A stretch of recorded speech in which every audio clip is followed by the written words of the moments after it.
Hello అండి అందరికీ. నేను ఇక్కడ ఉల్లగడ్డ తీగూర చేస్తున్నానండి. ఉల్లగడ్డ తీగూరలో అంటే కొంచెం మసాలా ఉంటుంది కదా, అల్లం వెల్లుల్లి పేస్ట్ అంటే అప్పటికప్పుడు దంచేసుకుంటాము. కానీ దీంట్లో కొబ్బరి కూడా వేసుకుంటాం మేమైతే లాస్ట్లో. కానీ మా ఇంట్లో చిన్న మిక్సీ జార్ అయితే పనిచేయట్లేదు. చిన్న మిక్సీ జార్ పని చేయకపోతే మనకి ఎంత కష్టంగా ఉంటుందో కదా. ఏ చిన్న మసాలా వేయాలన్నా కూడా మనకు ఫస్ట్ అదే గుర్తొస్తుంది. మిగతా 2 మిక్సీ జార్లు పక్కన పెడితే మెయిన్ మనకు వంటింట్లో చిన్న మిక్సీ జార్ ఉండాలి కదా.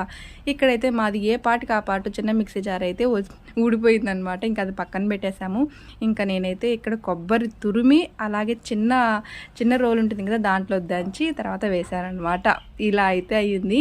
ఇంకా మీ ఇంట్లో చిన్న మిక్సీ జార్ పనిచేస్తుందా? మా ఇంట్లో అయితే ప్రస్తుతానికి పని చేయట్లేదు. మేమైతే అల్లం వెల్లుల్లి పేస్ట్ అప్పటికప్పటికి దంచుకొని వేసుకుంటాం. కానీ కొబ్బరి ఇలాంటి మసాలాలు అయితే చిన్న మిక్సీ జార్ కంపల్సరీ కావాల్సిందే. ఇక్కడ నేను ఉల్లగడ్డ తీగూర చేశాను. మా అత్తమ్మ ఇక్కడ కొత్తిమీర పుదీనా పచ్చడి చేసేసారు. ఇంకా అలాగే రసం అన్నీ అయిపోయి ఇంకా పిల్లలు రావడం వాళ్ళకి అన్నం పెట్టేయాలి. వీడియో నచ్చితే లైక్ చేయండి. Bye bye friends.